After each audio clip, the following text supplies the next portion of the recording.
What is up, Top Shot Nation? Super excited to be here. Obviously, a huge day for Top Shot. Lots of exciting announcements coming. We'll wait just a minute here, let some more people come in, let the audience build up. But super excited for this one. Appreciate y'all spending some of your Saturday with us here. And extra thanks to Roham spending some of his Saturday with us to share some really exciting announcements that will be relevant to everyone in the chat. I think no better place to start. Roham, how are you doing this morning? I'm doing awesome. How's everybody doing? Super excited to be here. As we look ahead into Q2, the NBA playoffs, and all that's still to come afterward, uh, no better place, I think, to start this Q&A than just kind of recapping the blog itself. Roham, do you want to kind of take us through all of the announcements we shared this morning in case anyone from the community hasn't yet been able to read it? Yeah, I really want to do that. So everybody, in case you haven't taken a look at the blog recently, I would go right now, and there's we blasted it out on Twitter and Discord and email as well, just to make sure everybody gets the news at the same time.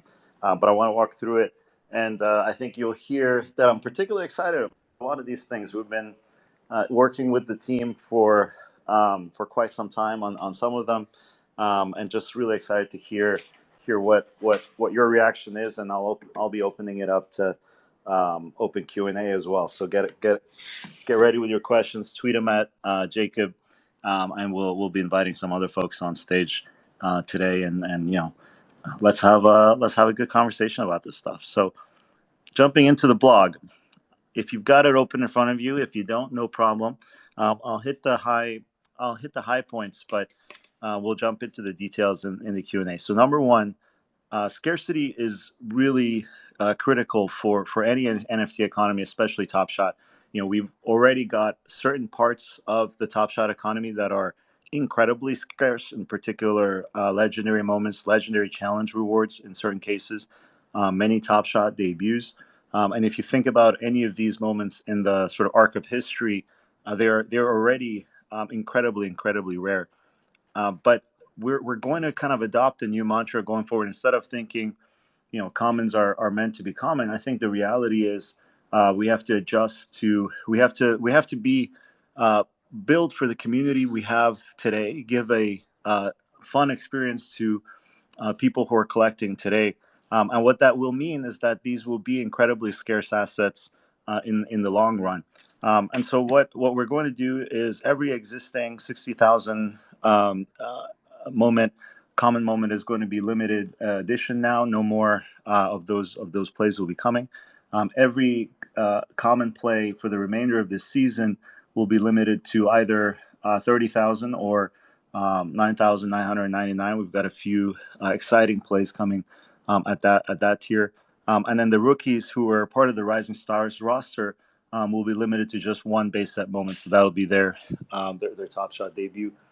Again, kind of keeping a culture of scarcity and at the common tier as well as throughout. So that's sort of the first topic of the blog. Happy to dive into it in Q&A. The second topic is talking about packs. Everybody here, you'll know that for the last month and a half, we've been running pack drops that are essentially a blended rarity. So every pack has the chance to get a moment from any tier, and that's exciting because it lets new users have a chance at something that they would otherwise it would be hard to get. Because when we go with just rare and legendary pack drops, there's very few packs available. So but the what we've learned is there's a place for both types of pack drops, and in fact, the limited edition packs are super important to bringing the excitement of drops back and making these kind of. I mean, the reality is most people will miss out, but then they'll have a chance to go on the marketplace and build their collections that way. So next week we'll see a rare pack drop with a priority queue that's only available to folks who have a significant collector score. And we'll have several more of these ultra rare, ultra limited pack drops coming for the rest of this season as well.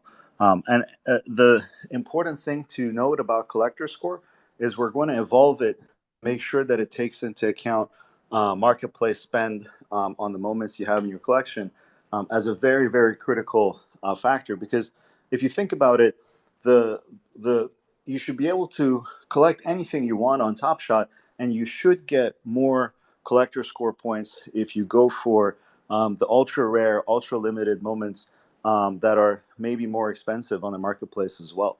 And so we want people to be able to build a collection of the top things on the marketplace without having to think about, well, am I going to get the same number of points for buying this expensive thing versus a cheaper thing? Just buy whichever, or buy multiple of the cheaper thing. So buy whichever you want, and the points will scale to match the value of the asset on the marketplace. So this is already being reflected in the drops as part of a marketplace spend bonus, and you'll see that increasingly built into collector score as time goes on. We think this is super, super important, and brings Top Shot and brings a lot of the dynamics of the economy into a healthier place. We'll still have blended rarity packs, including 4 trade tickets, and these will be $9 packs with 3 moments that'll include the chance of hitting a rare or legendary. So basically, we've taken the old base set packs and just added a chance for a rare and legendary. But because of the trade ticket component, these will be deflationary. So as more packs get sold for trade tickets, more and more moments will get removed from the marketplace. Cool. So those are 2 super big topics, scarcity and rarity. And now we can get into some of the things that are maybe more on the creative side. So roadmap updates in terms of product changes to Top Shot. You've seen pretty major upgrades to challenges go live. A few more tweaks in the pipeline, and starting from yesterday, any moment can now be withdrawn into a non-custodial wallet. And so there's Blockto, Ledger, and others on the way. What this means is when you take a moment into a non-custodial wallet, you can use it to access any application, whether or not it's compatible with Dapper. And what it also means is that developers can build all kinds of new stuff for moments, from games to financial products, things like Floaty, which let you lock up a moment as collateral and take out a loan based on its value. I already saw some loans being processed in the last couple of weeks. So that's pretty exciting, and just adds more utility and functionality, and a whole universe of things that people will be able to do with their stuff. And so I'm incredibly excited to lean into that, and we'll talk about it. But things that are happening on NBA Top Shot themselves. Number one, better tools to customize your profile. We've heard you loud and clear. We want the NBA Top Shot profile to be the center of an NBA fan's fandom, to say, hey, look, this is my collection and I'm proud of it, and this is who I believe in, whether it's for this season or whether it's the teams that I'm a fan of. And so we're going to lean into that. We want you to be able to organize your collection the way you want. We want you to be able to, we want to celebrate the same things that people are already celebrating, like Top Shot birthdays and major pack pulls. How can we kind of help bring even more excitement to that, and kind of give you more control over basically every aspect of your profile. Somewhat related to that is offers or bids. Basically, this is the ability on the marketplace to be able to go and say, if something's listed for $100, but you're willing to buy it for 80, you should be able to put that bid in. And if the seller accepts, then that is a transaction that maybe otherwise wouldn't have happened. You're happy, and they're happy as well. And it's actually a lot of fun. You can I've stayed up late putting bids on other platforms, and it's about time that we bring it to Top Shot. And so this offers feature is going to start out quite limited. It's going to be one-to-one, so people will have to go find individual moments in people's Dapper wallets and then put offers on that. But eventually, it's going to be a really powerful feature built into NBA Top Shot, the product, and eventually an upcoming an eventual mobile app where people will be able to place bids on any range of cereals. People will be able to place bids on any addition, anything that fits a given criteria, and that's going to be super powerful. So this is really something I'm excited about. The third thing on this list is crafting or burning.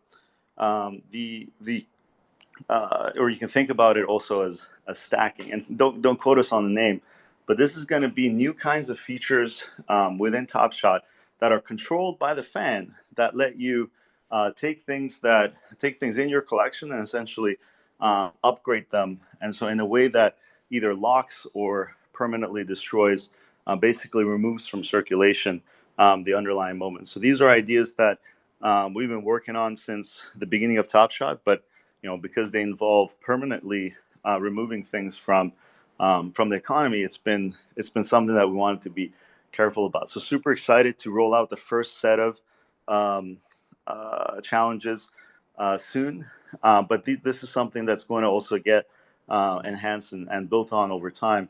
And the goal is to, again, give fans more control over your collections, give fans more control over the dynamics of the marketplace. So we're really excited about that. The fourth thing in this list is Flow token support. This is Flow. Flow is the blockchain that NBA Top Shot runs on. Flow, the cryptocurrency, is what powers that blockchain. It's the native token. And until now, it's not been available within Dapper Wallet, which is the wallet that runs on top of NBA Top Shot. So we're changing that very soon. It's been a long time coming as well. What that will let NBA Top Shot users do, or users of any Dapper Sports product, is essentially deposit Flow, hold Flow in their accounts, and eventually there will be ways to earn Flow for doing things within the Dapper universe, whether that's taking actions as a collector, or playing new kinds of games, or contributing to the ecosystem in some way. So this is a long-term area, but I've seen so many questions about it, and I wanted to make it clear. This is it's a sort of foundation that is very important. Blockchains and Web3 ecosystems are all about ownership, and the idea that the folks that are creating the value in the community should be able to earn and hold pieces of that community. And so we want to make sure to make that possible. And then last, I really wanted to sort of shout out the payments team. They've done an incredible job improving the payments infrastructure that Top Shot runs on. 90% of withdrawals, more than 90% of withdrawals are instant now. 95, close to 100% get processed within 2 to 3 days. And that's an incredible achievement. Any healthy marketplace needs to have efficient and effective payment rails in and out, and people need to be able to, with a lot of trust, contribute any amount of money, and know that they're going to be in a safe ecosystem that'll let them come and go as they please. So this is super important. And I'm really proud of where the team's taking the product. So that's the third big section, and this is a lot to cover, but I hope it's helpful to hear me run through the written text and provide a little bit of color as to sort of how we got here. The next section is community rewards, and this is something that's near and dear to me. Every time you've heard me talk about NBA Top Shot, I talk about it as the future of fandom. In a sense, we're still in a phase of proving out and testing all of the different pieces of that. I don't think we're anywhere close to sort of the final state in terms of where we want it to be, but we're making a lot of progress. And so this playoffs, we have a bunch of things planned. They've been in the works for quite some time. We're going to have at least 3 Access Unlocked experiences. These are the major events we run where we bring Top Shot collectors, usually kind of people who've either um, won based on a snapshot of where sort of your actions on a platform will kind of be make you eligible to win certain prizes. Like if you collect a lot of rookies, that might make you pretty high up in the list to win a trip to go meet the next year's class of rookies at next year's draft, and things like that get really exciting. So you can expect 3 big Access Unlocked events, but we're also going to do many smaller things. We've got hundreds of tickets that we've secured for the games this playoffs that we're going to be giving away to collectors. And starting next season, we're going to have a much more kind of programmatic approach to making sure that NBA fandom is reflected in the kinds of rewards that that you get. As you might imagine, these things take quite a bit of time to put in place, but the team is absolutely incredible and making tons of progress. The next thing that we're putting tons of effort into is leaning into team communities. I've seen some fantastic communities emerging on Twitter, some amazing communities emerging in the team discords. These are discords that are open to folks based on your ownership of various. So if you're a big team collector, you get access to these team discords. And what we're going to do, what we've already started doing, is leaning in with both community organizations, seeing how we can support the activities that people are already doing, throwing tailgate parties and others, open to Top Shot collectors. But we're also giving budgets to team discords themselves, and trying to experiment with bottoms up community utility that's sort of catalyzed by us, as well as all the top down NBA and team driven things. So very excited about that, and most of all excited to get you guys to try what we're doing, and tell us what you think.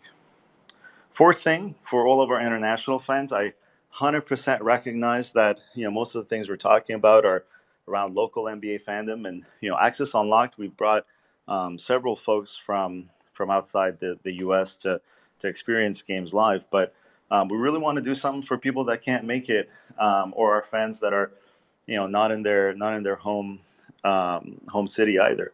So NBA League Pass is going to get rolled out to international fans this year, because International League Pass supports offers the playoffs.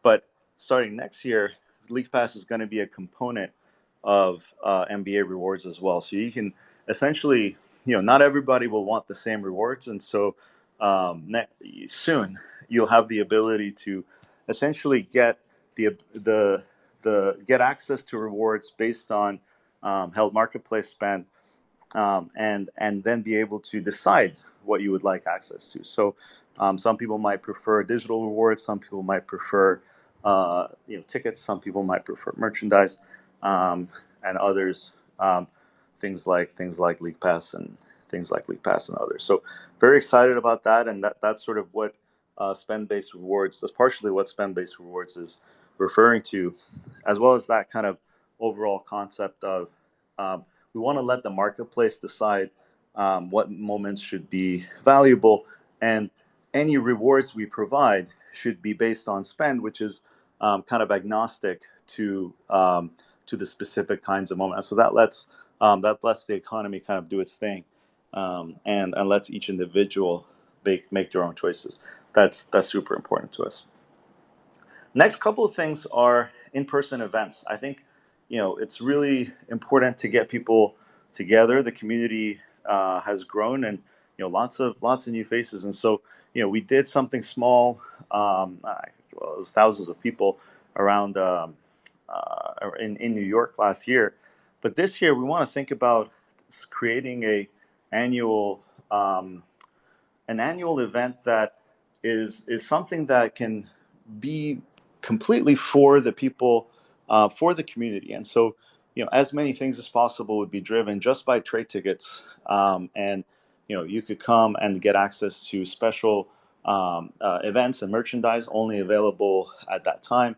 We would create special content that would only be available during the convention and in exchange for trade tickets.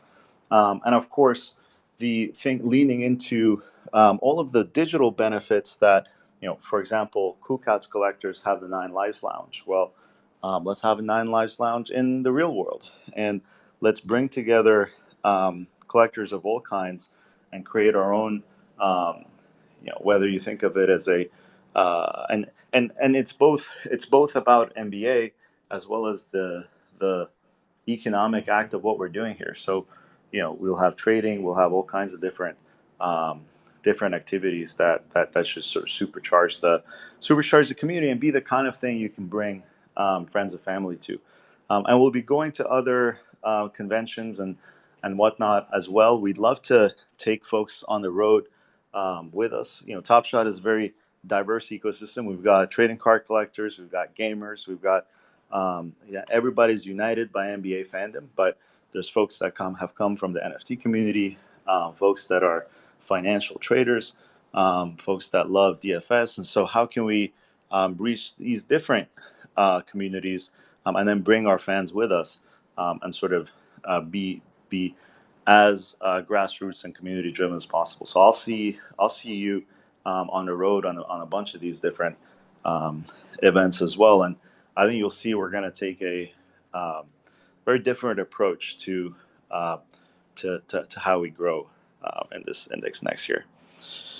So that's a lot of talking. Um, Last section before I open it up for questions, and maybe Jacob will have an update for us as well. It's the Top Shot ecosystem.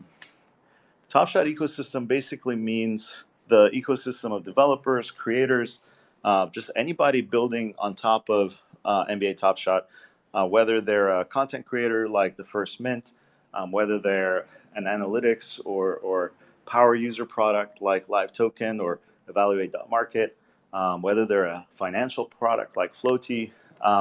All of these products offer tools and services to the NBA Top Shot community. They make everybody's experience better. And until now, we haven't really, if I'm honest, had the resources to give them the kind of support um, that I'd say would be proud that we've given them. And so that's going to change going forward from both a financial and a sort of time and mindshare perspective. So we've starting to build a full time team under an incredibly amazing product manager that has recently joined us by way of a small acquisition we did last year, and we're putting real muscle behind it. We're putting immediate dollars, $10 million immediately in dollars flow, credits, whatever it may be, across the ecosystem. Both folks that already have products live, as well as folks that might be starting off. And I'm really excited to. I didn't get kind of full clearance to leak the whole thing, but I'm excited to say in the next couple of weeks we'll have an announcement for a Flow ecosystem fund, which will be hundreds of millions of dollars dedicated to exactly the same thing. Ventures built on top of Flow products. I mean, the biggest one of which is NBA Top Shot, um, and adding utility to people's NFTs, creating games and social experiences for people's products, and basically kind of creating this open universe that Web3 and blockchain is all about. So I'll stop talking in a second. Jacob, I'll pass the mic to you to so let's just dive in through the questions. See how many. I know lots of people wrote in via Twitter. Let's just tackle some, together, and then see if we can open it up for public Q&A. Absolutely. Super excited about everything there. I'm sure we'll dive deeper on some of the topics you just discussed. But yeah, we'll definitely start off with some questions. I'll take on a few of them myself. I'll pass some over to you. But let's start with the WNBA because, of course, WNBA season's coming. We're super excited about that. We have a lot of really cool plans in place. You're going to start to see some movement in April around the WNBA. And one of the things I'm really excited to share here is that we're actually going to have a run it backdrop for the WNBA coming right before the season starts, or right around that time. And then going into the WNBA season, of course, we're going to have, build on last year's success and really, really build up our presence with the WNBA. So super excited about that. Stay tuned for more details as they come. I think April is going to be a big month for announcements on that front. But moving along to some of these questions, let's touch on, certainly IRL. That's one that comes up a lot. You mentioned the Top Shot conventions. You mentioned these team captains. One thing that I think is really exciting about the team captain concept is it's not just necessarily restricted to teams. While it's true, we are going to start for the playoffs with the team discords. I think this is super elastic across, be it sets, be it regions or countries. You can easily see and envision a world where long term, maybe there's team captains in Australia, there are team captains in Europe, whatever it might be. This will allow us to bring IRL utility and IRL community meetups at the forefront of the Top Shot experience. But Roham, let's touch on some of the product features that are often asked for, and getting a little bit more detail there.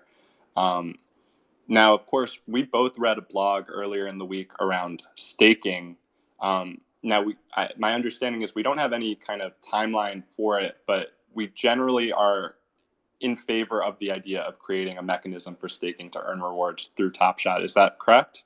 Yeah, look, I mean, the answer is yes.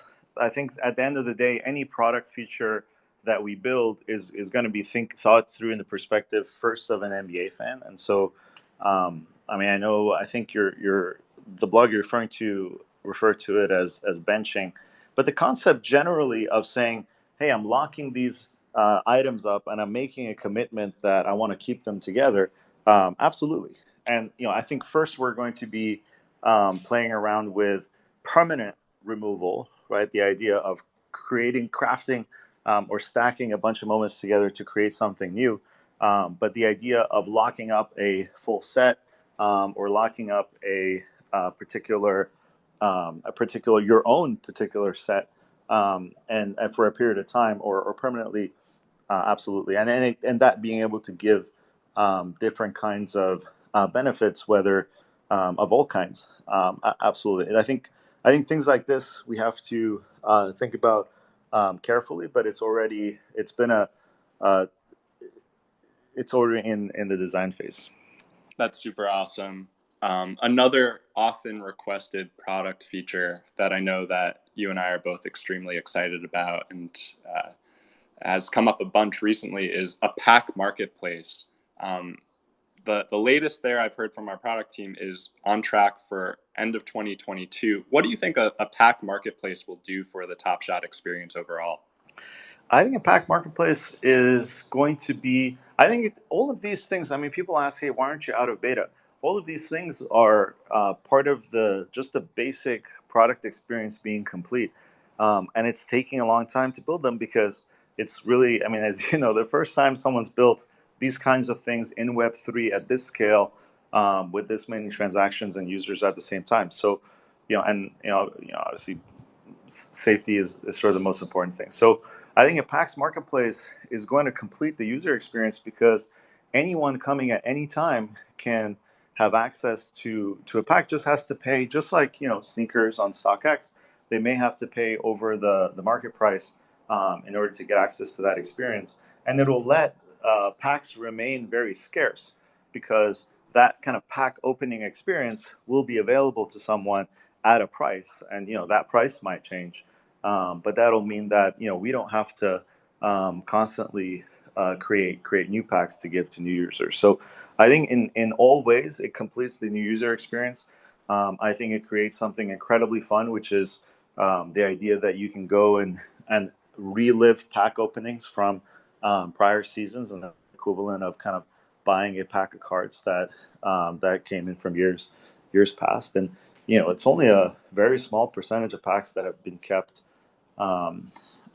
unopened over the years. So the actual quantity is limited, which is going to make it kind of fun to see fun to see what happens. But I'll kind of use this as a jumping off point to talk about another thing that I think about a lot, which is the how can we, when you have the idea of a PAX marketplace, you have a very easy way for any user at any time to go back and relive the earlier seasons of NBA Top Shot.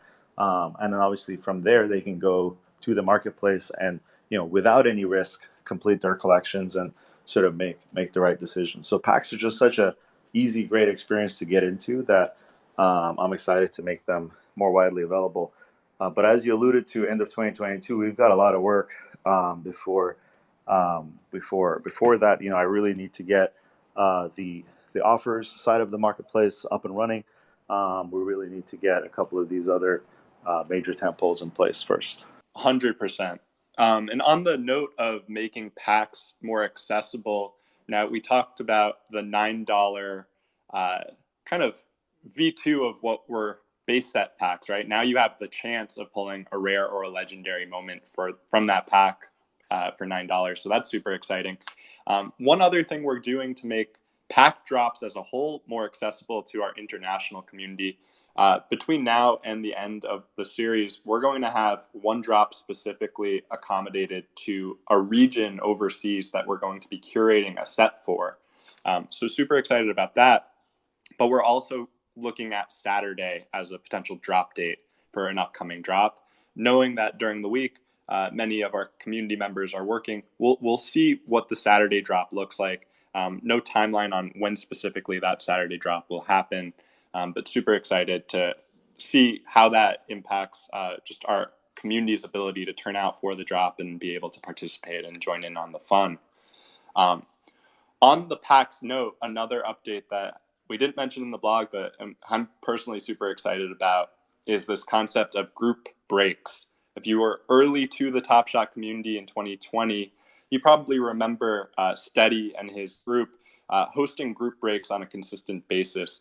Well, we're partnering with Steady Breaks for the next few months to try out an experience in which new collectors coming to Top Shot, new fans, are going to be able to join these group breaks early on in their Top Shot experience. They'll get invited after purchasing starter packs, and that will give them an opportunity to learn about Top Shot, see the passion of our community in real time through these events, and walk away, of course, with some free moments as a result of joining the events.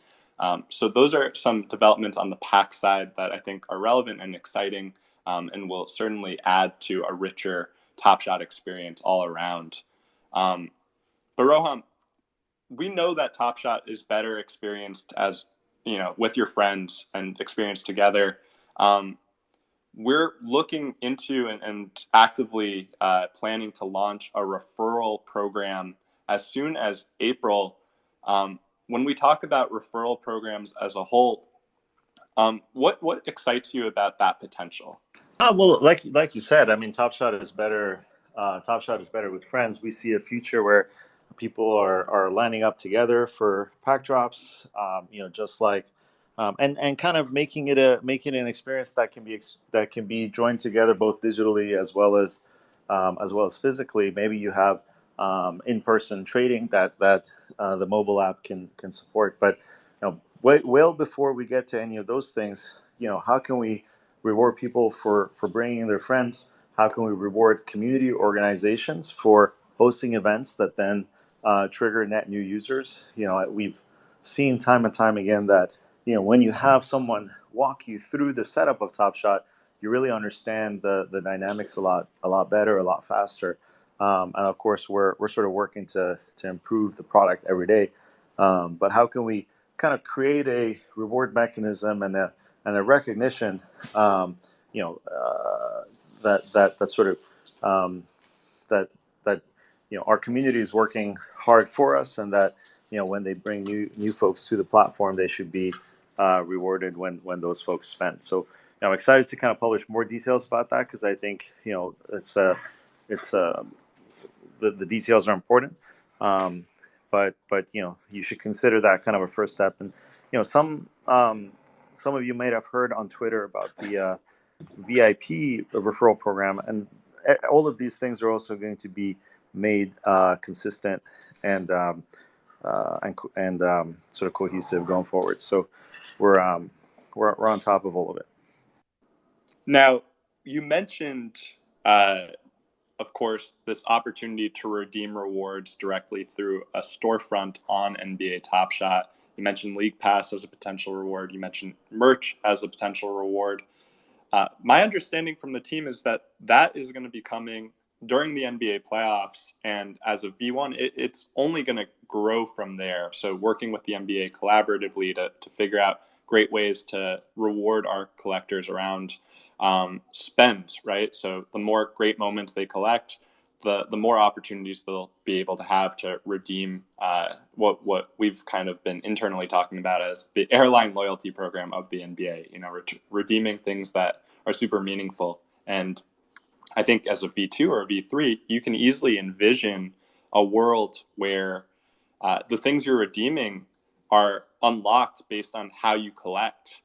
So whether you're a specific fan of a team or whether you're a collector of a specific set, that might open the door for certain types of redeemable unlock things, be it digital rewards or physical rewards.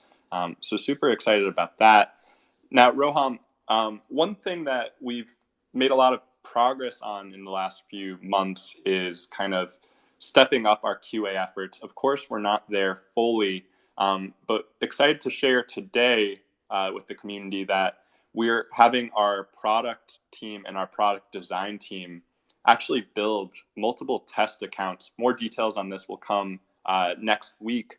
But these test accounts will go through the Top Shot experience end to end on a consistent basis so that the pain points of the user experience, the community experience, are more intimately felt. Of course, our team is bound by a play policy, so we haven't been collecting, but I think this will be a great step in the right direction of having our product designers get one step closer to the community so that we can iterate and optimize the product long term. Moving ahead, Roham, just going through, community, you blow me away every single time.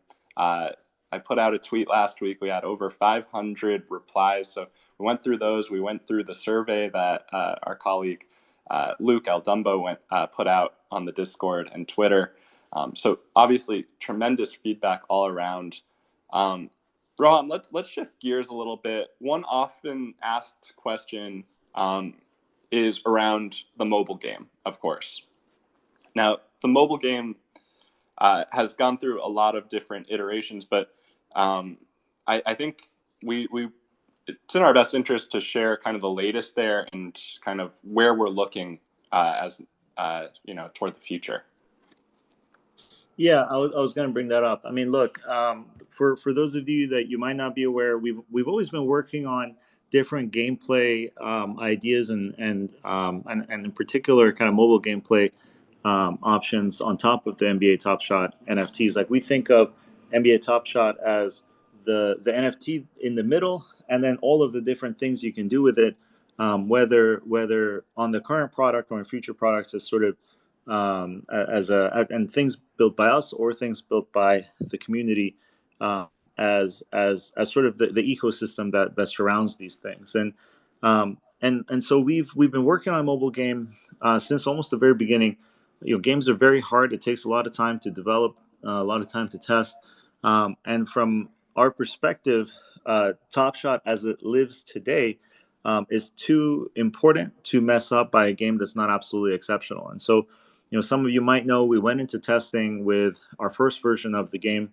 Actually went all the way into the App Store, although we removed the NBA branding, and it just wasn't good enough. So we have gone back to the drawing board in terms of any kind of NBA game, and we're prioritizing a mobile app above it. And so before you see an NBA game, you'll see you'll see a mobile app that basically takes the current collecting experience to the next level and becomes kind of the foundation for, you know, now you have an easy way to sort of show off your collection in your pocket to kind of prove that you own what you own, that who you are when you show up to different events, etc. That's that's going to be kind of the first step, something that alerts you on marketplace movements, lets you shop sort of low friction, and then in the future, there'll be different ways to kind of lean into functionality. We are supporting and open to third parties that are also looking at different ways of building on top of Top Shot. Like I said, I kind of think of it um, as a sort of a additive or sort of yes and kind of situation. So this is an important topic, and wanted to be transparent with the community that um, we're not rushing anything, and there's we're thinking long term on this one. Now, when we talk about a mobile app, my eyes widen, not just for the practical function of being able to kind of enjoy Top Shot on the go more seamlessly, but also for the ability to get the latest and greatest updates in a centralized location on a more regular basis. So, of course, we as a team, we're regularly updating Twitter, and our updates Twitter are sending out emails, sending out Discord updates. But we also, in the interim, are working toward desktop push notifications as an opportunity to reach collectors via the site, and also looking into integrations to send out SMS notifications in the interim until we have that app. So I think all of those things are going to make the Top Shot experience even more kind of relevant on a daily basis, and easier to follow along as we continue to build. Now, Roham, moving ahead here, going through, we touched on Collector Score earlier. We mentioned we're making some renovations around the edges. When you look at kind of the direction of Collector Score, and kind of allowing our community to find the best moments in the marketplace and be able to go after them with no reservations of whether this is the best or most opportunistic way to chase Collector Score, what are the things you're thinking about to ensure that Collector Score long-term is perfectly designed and intuitive for a community of NBA fans around the world? That's a good question. I mean, the first and most important piece is this mapping it to spend, and kind of making it easy to for anybody to uh, like you said, kind of predict what they're going to get based on their own decisions, rather than sort of a criteria that was given to them. And there'll still be sort of bonuses around the edges um, for going on these sort of collection challenges and completing sets and all these things. But if someone wants to build a collection of the absolute top moments on the platform, that will give them pretty significant collector score automatically, and therefore access into kind of the highest end experiences on Top Shot, rankings within the leaderboards that will then be used for different kinds of rewards, and as well as kind of just spend base points that they can choose to spend however they see fit. So I think that's really the crux of it, is just simplifying, um, and thinking of it a little bit more of a fandom meter or a fandom score, that kind of reflects your own choices and your own fandom, whether it's towards specific players, specific teams, um, or your kind of long term belief and specific the value of different things on the platform. That's kind of how I think about it. Absolutely. One thing that was lightly touched on in the blog, and I think you're going to see a lot more of community in the next few months here, is just the personalization. So collection organizing, we know it's been a frequently asked feature request, and we're in the final stages. So expect that to be rolled out in the month of April. I think that's going to be really important, knowing just how many moments many of our collectors have, and being able to make going through their collections and showing off the moments that they love even more, nimble and seamless for their experience. Going through here, I think we're going to open this up to questions in the near future here. So if you have questions for Roham, don't hesitate to raise your hand and request to speak. Moving through, just want to make sure that we're touching on the big ones that were frequently asked. Let's dive back into the blog really quick, make sure that everything there was hit on. One thing I do want to clarify for the community is we do have some common sets that are still mid-flight. Hustle and Show comes to mind as an example there. We are not going to be changing the edition size of Hustle and Show moments mid-series. So those Hustle and Show moments will retain the same edition sizes as they had before. With that being said, all base set moments will be hard capped at 30,000 if they're new. Any ones that were 60K CCs have now become limited edition, and you'll see a bunch more of the 9999 base set limited edition moments coming as well. But yeah, I think overall the need for a high collector score to get into these queues, knowing that Throwdowns is coming soon, knowing that we have some epic legendary drops between our all rookie legendary drop for rookie revelation or the NBA finals coming in the next several months. Those are going to be marquee events and ones that our community will certainly be competing to get into the queue, and then the lucky ones will come away with the pack. Of course, there will be, in the interim, a bunch of common drops that will be accessibly priced. So I think for our community, it's safe to assume prices of these guaranteed packs with guaranteed rarity, those are going to mirror or at least be very similar to the prices you saw earlier in Series 3 as we were dropping packs. Roham, are there any other things you think we should touch on before we maybe open this up to the community? Yeah, I think we should open up to community. A couple of questions I was asked personally before this is, one, will we ever allow multiple completions of a challenge? And I think, yes, we will. We're evaluating when that makes sense. For flash challenges, it might not make sense. For regular set challenges, it might make sense. And we want to make sure that we're now that we have, I think, really good identity verification, fraud protection tools in place, we can shut down kind of bad activity in terms of pack drops and whatnot. I think the original reason for not allowing multiple completions per account kind of goes away, and so we are looking at when it makes sense to do that. No specific timeline, but I wanted to address that question specifically.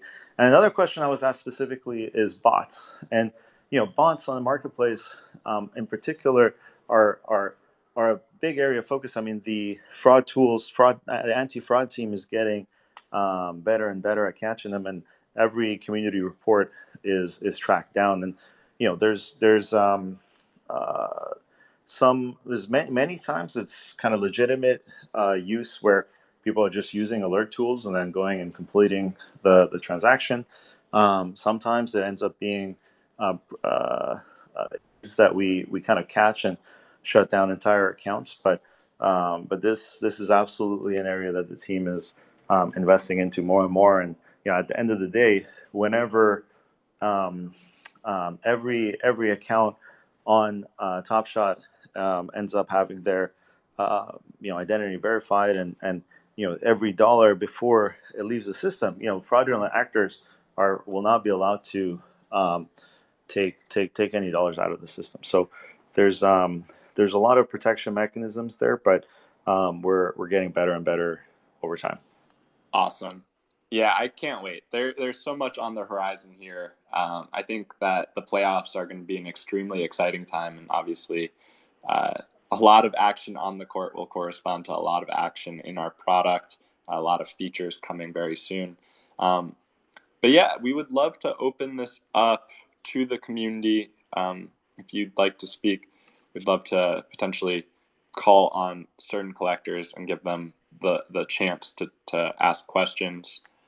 Mint Juice, how's it going, man?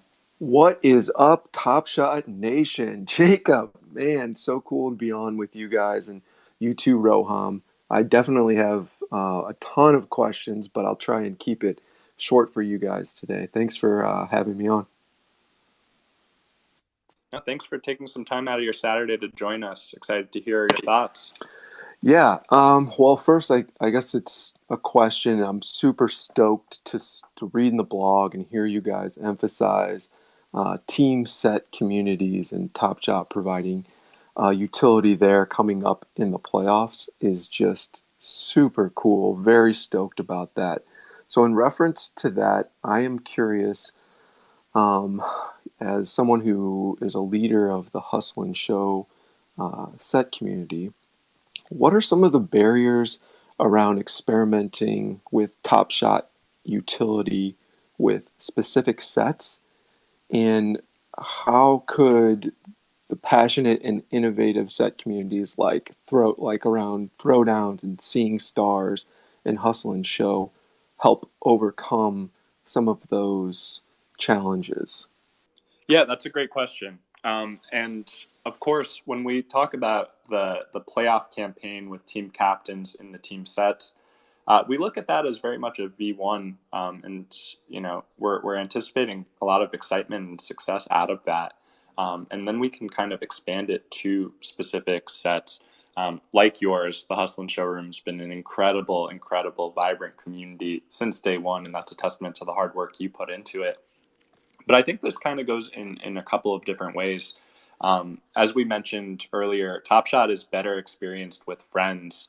And there's no one that's going to better bring a new fan into Top Shot than one of their friends that's already deeply immersed into Top Shot. So a few different considerations there are, on top of having kind of a formalized team captain breakout in which the community will get a grant from Top Shot to host events or do things IRL or do giveaways, whatever it might be.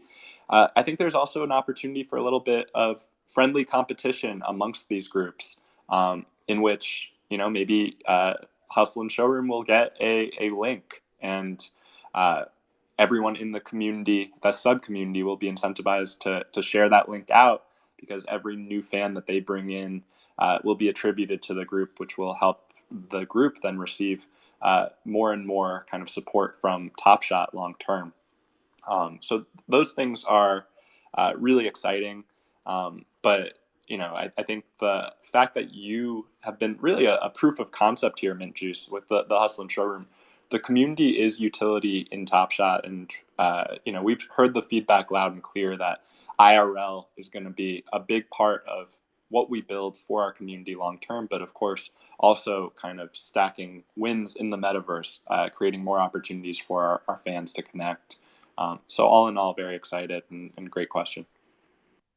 So I want to jump in here because your question was, hey, what are challenges to sort of utility for sets, and really, I mean, I think that sets are actually easier for us to play around with because everything else ties into partner IP, whereas I think sets can be potentially IP that we can even give to set owners, as in the ability to lean into the designs, et cetera. That's something we're looking at, and so in a sense that it's actually more it's an easier place to experiment with. So we're very very open to ideas, and kind of maybe a framework that I use to think about these things is a Top Shot NFT is essentially a membership into a few different clubs. It's sort of a fractionalized membership into a few different clubs. One is obviously the team. One is the player. One is the and one is the set itself. And the idea that each set, whether it's Hustle and Show, whether it's Cosmic, is a community of people who either own one asset in that set, or own a chunk of assets, or own the whole thing. And how can we kind of lean into the community aspects? They're very very open to new ideas. We're focusing on teams right now because we kind of one of the first things we did was say, well, set owners should get utility within that set through airdrops, either of that set or of moments that or of packs that might contain those kinds of moments. And so how it's sort of utility within the Top Shot universe but how can we kind of expand it and create new opportunities outside it? Let's talk about it. We'll start with teams, but like Jacob said, just a proof of concept, and we want to keep pulling on every dimension of fandom, whether it's team, player, or set. Yeah, that's a lot of food for thought. Thank you guys so much for the opportunity to come up and chat and then the really thoughtful answers. So, yeah, I'm sure the community will digest this and have a ton of input later on down the line. But awesome work, guys. Thank you. Thanks, Mint Juice. We have the missing Splash Brother up here. What's your question? Yeah, thank you very much for taking the question. Thanks for doing this today. And apologies in the advance. My toddler might chime up here too. But I've digested some of what you guys wrote around uh, permanently removed moments for trade tickets. And I must have read it about 10 times.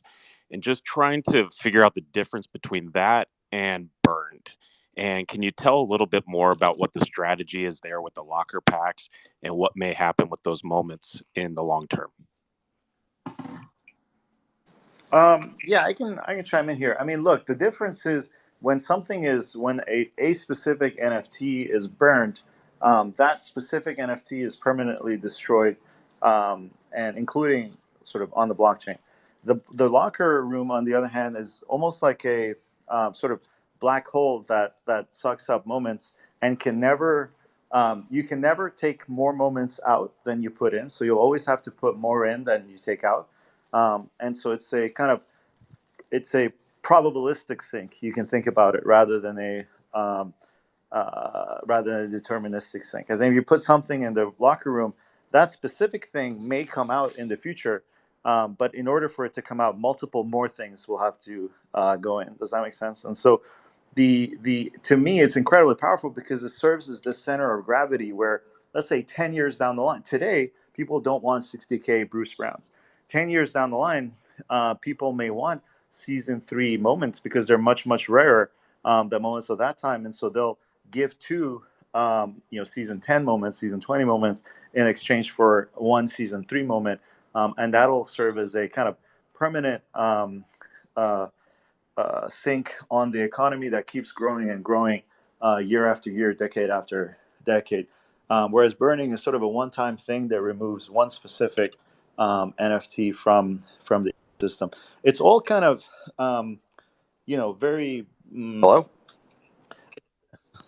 Hello. Hey, can you guys hear me? Yeah, we can hear you.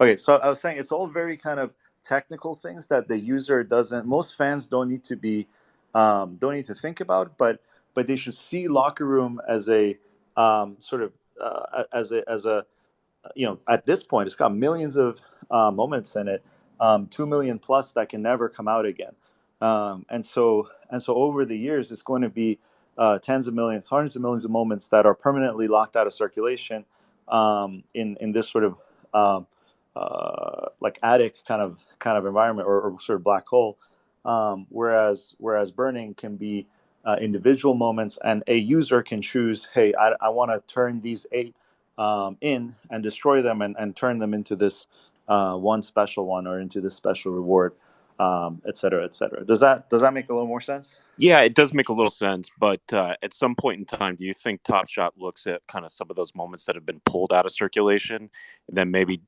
burn some of those to dynamically adjust kind of those limited edition counts? That's certainly something we may be open to in the future. It's come up. I can't kind of give confirmation one way or another on that specific one. I mean, the reality is, and if you look at kind of each individual moment detail page, you now can see how many of a particular moment are locked in the locker room. And over time, the community, the thought process is everyone will come to understand, hey, that's how that thing works. Most things that are going in aren't coming out. And so it's functionally or practically, or maybe narratively, equivalent to burning is the current idea. Thank you very much for that. I really appreciate it. We appreciate you. Thank you. We've got actually Jeb Bush up here. Jeb, what's your question? Hey guys, so you guys talked a lot about collector score, which was really cool, and how marketplace spend is kind of this next evolution where it's going to be permanently a part of collector score and the dynamics of that.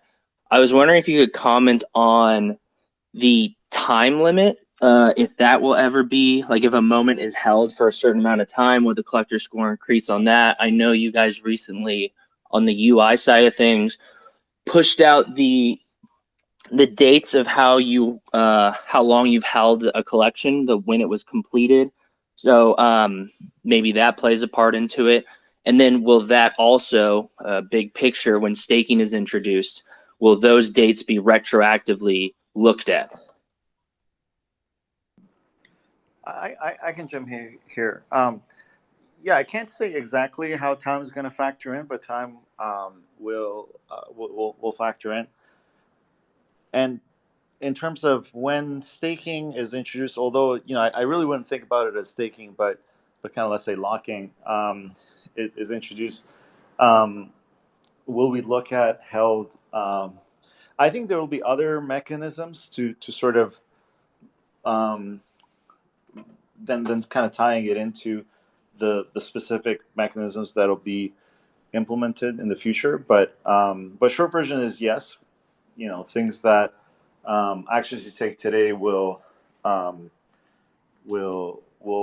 I mean, the number one way they'll contribute to the future is in collector score, and sort of held spend bonus, but um, but time will be introduced as a component within collector score. More details on that coming soon. Absolutely. Thanks.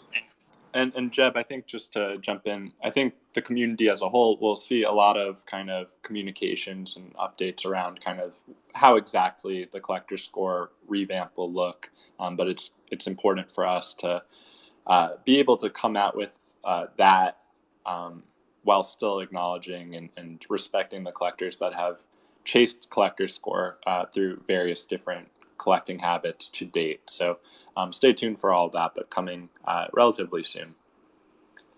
We've got Scott Daniels. Scott, what's your question? Hey, fellas, Scott Daniels coming live from the Soho House of NBA Top Shot, the Nine Lives Lounge, as well as the Top Shot Kingdom, my Sacramento Kings fans. Please, Roham, don't leave us hanging. We need a shout out and we need some utility. Thank you, folks.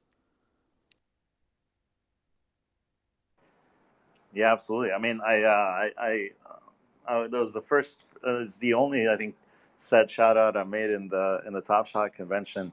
Nine Lives Lounge. I mean, we announced certain updates recently, and I know that there's been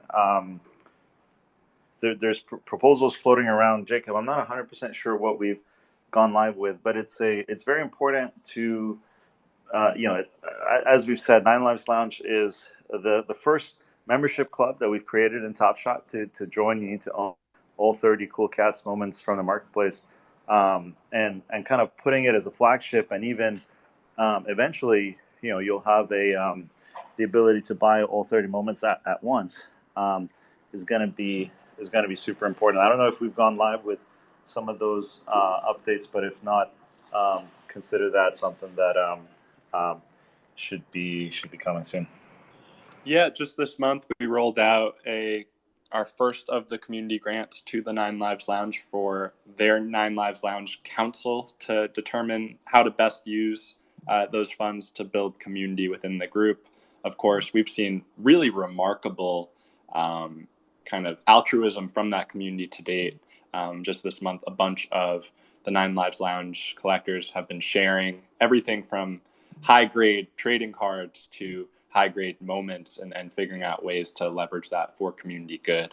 And of course, I'd be remiss to not mention the Nine Lives Lounge. Members of the Nine Lives Lounge to date have won the majority of the NFT All-Star auctions. So that community, as always, got showing up and showing out, and certainly a lot of love for our Nine Lives Lounge. Yeah, I'll be in there this afternoon. Would we'll chat with everybody, debrief from the conversations, and see if we can chop it up a little bit. Looking forward to that. Thank you for answering the question, Roham and Jacob. We appreciate you. We're a rabid group of NBA fans, and we love NBA Top Shot. Thanks again. Scott, hopefully you're going to the Kingdom with Chewy tonight and tomorrow for the game. I look forward to seeing that group in the Kingdom ripping packs at the game. We've got Live Token here. Live Token, what is your question? Hey, Jacob. Hey, Roham. How are you guys doing? Thanks for doing this today, and thanks for come up on stage for a second. You guys touched a little bit on scarcity, burning, locking, and I guess in general, the economics of Top Shot. I'd love to hear a little bit more about kind of your overall philosophy of the Top Shot economy. We used to hear once in a while from The Economist or maybe a team of economists there. But I feel like we haven't heard as much around the economy. And I guess more specifically, looking to hear more about how you guys look to balance the supply versus the demand. You know, what sort of metrics do you guys look at to help do that? You know, for example, like, do you guys look at new user counts or active user counts? One of the things that you guys know that Live Token does is we do publish daily metrics on things like GMV per day, number of sellers, number of buyers. You know, when I look at my own metrics, sometimes I don't even know what's good or bad. And so I would love to get a sense for what you guys think of in terms of metrics and how to balance that with the economy. Yeah. super great question, and good to chat again. So look, I mean, I think that our perspective here is evolving, has evolved since I've stepped a little bit closer to. So we went on a. The answer to your question is absolutely. We look for we pay attention to net new users as well as net new user deposits.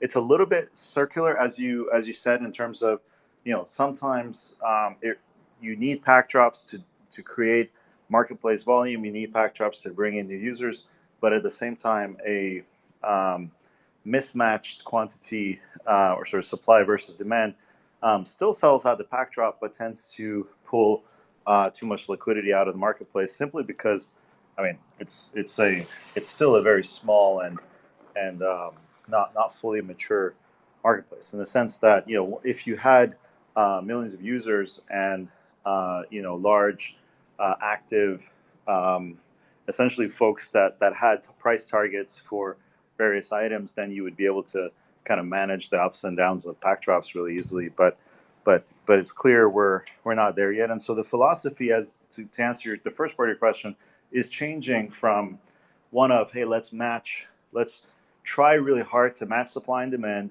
and sometimes we're going to get it wrong, to, look, we're going to get it wrong, and let's err on the side of lower supply. So just to be transparent, when we've cut our quantities for the rest of this playoffs, if we hit our growth goals, we're not going to have enough.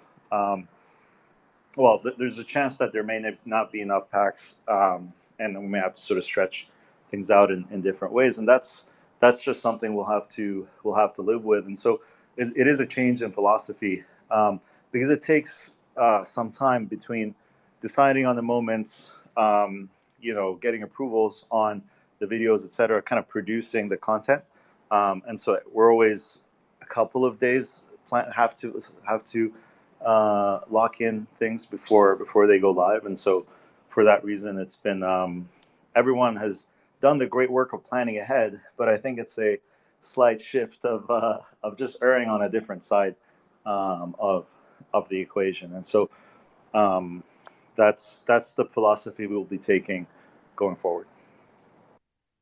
Yeah, just one quick follow up, and I'll get off. I do find it interesting that even when I look at supply and demand, you know, balancing for Top Shot, I feel like there's almost two aspects of it, right? One is the pack drops. You guys, you know, have a lot of packs. They all sell out. So the natural conclusion there is, of course, there's demand for all this for the product, and it's great.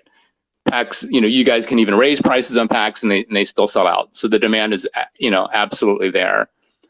And then on the other hand, I look at the marketplace metrics, right? And I look at the daily metrics, and I see there's typically on a given day there are more sellers than buyers in terms of just user counts. And I look at that and I think that's probably not healthy, like in terms of supply and demand, but I don't know for sure. And so, curious to know whether when you guys look at supply and demand, are you guys looking at more about how well the packs sell out, or are you looking at, number of sellers and buyers on a given day in the marketplace?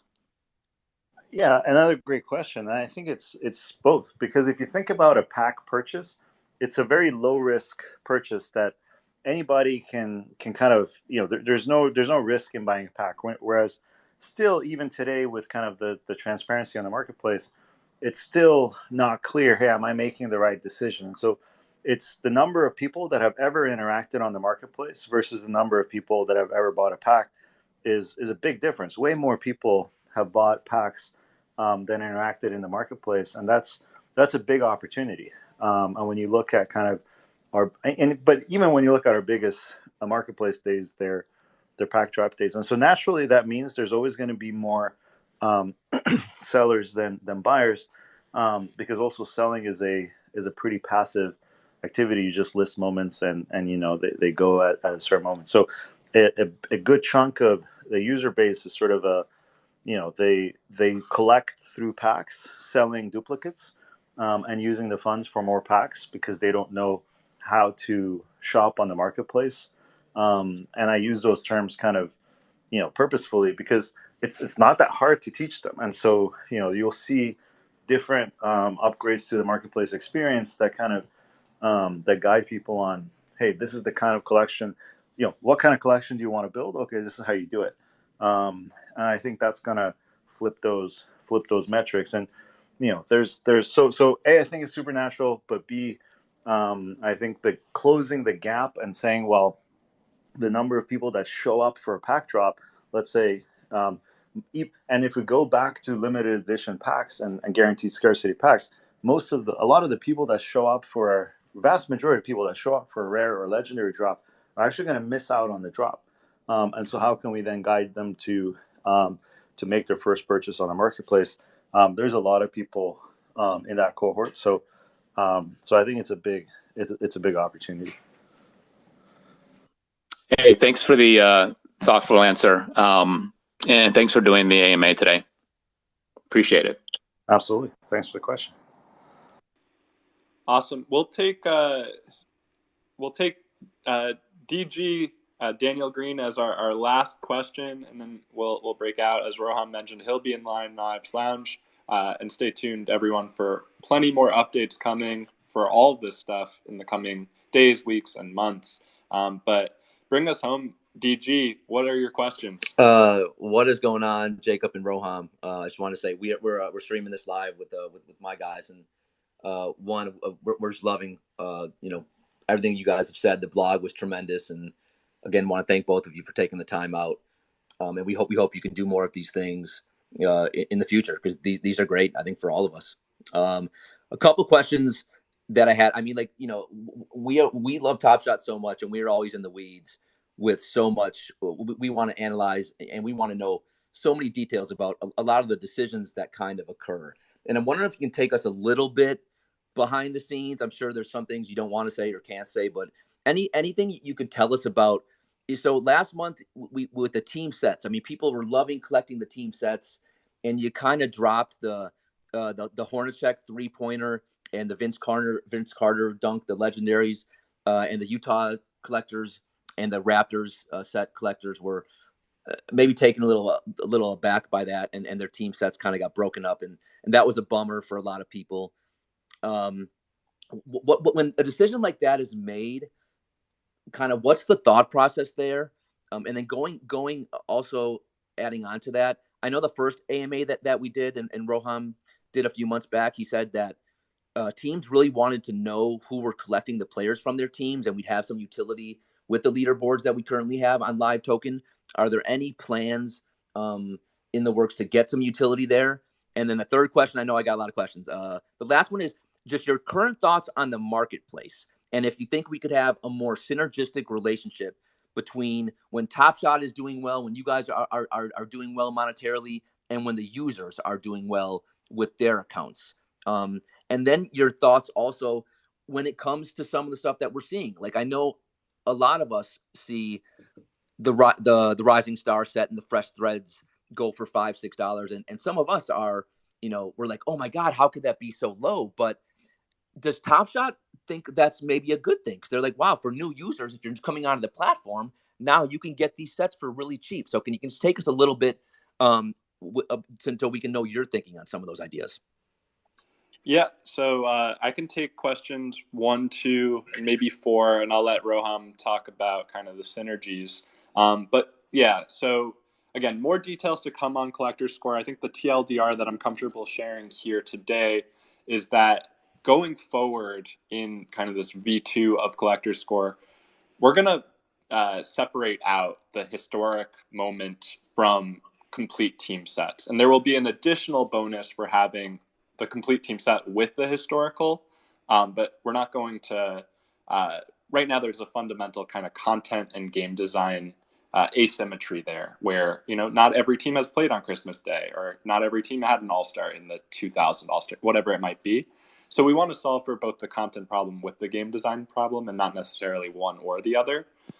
So you're going to see the historic moments no longer be kind of the gatekeeper to being able to complete a team set.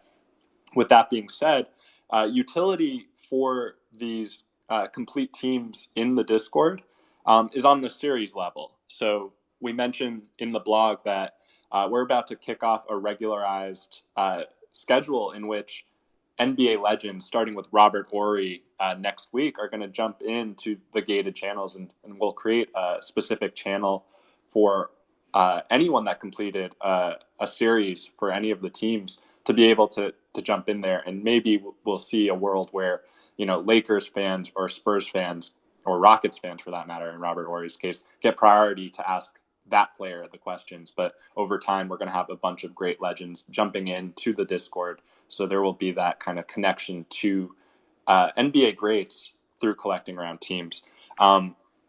Utility for the team leaderboard, absolutely. We wouldn't have gone out with an announcement excitedly partnering with Live Token if we didn't have intentions to reward top collectors of certain teams. Now, what I can share on that specifically today is little, but when we're looking at anything from giving away tickets in the playoffs or being able to reward the biggest fans of certain teams, will certainly be looking at that. And we'll likely be looking at a world where fans have to choose their favorite team in their onboarding flow, which, by the way, is now also available for WNBA teams. And that might help kind of dictate so that it's not necessarily the same collectors at the top of every team's leaderboards. So great questions there. And then what was the last one? I'm sorry. There were the last one was getting more. By the way, great answers for those, Jacob. But the last one was thinking about getting a more synergistic relationship between the Top Shot users, the current users, and just Top Shot, having just those two kind of things. When the better our accounts do, the better Top Shot is doing, and making that kind of more that correlated together. I can jump in here if you want, Jacob, because I think it kind of ties into a bunch of the things we've been talking about, but maybe sort of puts a finer point on it. So I think the lower mint counts make it so we're undershooting the growth targets that we expect for the remainder of the quarter, and I think that's partially a doubling down on, hey, we're going to focus on the existing community, but I think that that aligns incentives to as a start. And I think the marketplace user experience is a big one, especially like I mentioned, when you have rare and legendary drops that most people coming to the site are actually going to miss out on getting the pack that they wanted. Well, how can they go explore the packs on the marketplace, and sort of dive into the stories that that each of the pack drops sort of told. And how can we make each of the pack drops the community that people are joining, not just NFTs that they're buying. And all of this kind of ties into the set rewards, the and sort of the like I said, kind of the user experience of exploring the marketplace should be more about really understanding the different rarities, as well as understanding the different communities that you're joining and the different kind of the access that you're getting as you sort of progress in your Top Shot journey. So I think that really kind of ties things in, as in the drops will bring the users, but those users will then be allowed to kind of explore and learn new things throughout the Top Shot ecosystem. Awesome. Thanks again to both of you for taking the time today and for answering those questions. For sure. I've got a couple more minutes if we want to take one more question, Jacob. Let's do it for sure. Thanks, DG. Appreciate you. DG. Let's see. Got one more question up. Leave it to our hosts to call on someone. But yeah, no, this has been super thankful for all of you. I know that there are NCAA tournament games going on right now, and the fact that you're tuning in and listening, it's really, really special and important. Connor, thanks for joining us. What is your question? Hey guys, thank you for doing this. I was just kind of wondering if there's any plans to give the S3 out of 999s, like the cool plays, the fun plays, like any more purpose or utility other than just kind of existing right now, because the marketplace is kind of showing that it doesn't necessarily care about the play aspect, because there's some of these 999s that are like $3 or $4. So I'm just wondering if there's anything that can be done to give those like some more purpose or make it more meaningful. Yeah, I would shy away from anything that could be considered financial advice. So NFA for sure. But I look at those as just looking objectively at them. They're far scarcer than the 60Ks. So I don't know if you'll see specific utility for those. Those are meant. I mean, of course, you're going to see a bunch more of those in these upcoming packs as we move to a world where the only new base set moments minted are the 9999s or the 30Ks. So you're going to see a bunch more, but they're going to, I think long term be really compelling as members of Series 3. Roham mentioned, when Series 10 is out, maybe there's going to be kind of a longing and excitement about those earlier series. So yeah, sorry, I don't have anything more specific for you, but I think with every maybe perceived inefficiency in the market, there might be opportunity. Good way to put it, guys. Thank you so much for all the questions. Really, really fun doing it this Saturday. Like I said, I'll be dropping into Discord 9 Lives Lounge later this afternoon as well, and just excited to hear all the excitement about our roadmap, about our features. I know the team is amped and working super hard. So yeah, it's going to be a big few months ahead, and you guys know how to reach me anytime you have any other questions or feedback. Thanks, y'all. Enjoy some basketball. We look forward to a big month ahead. Take care.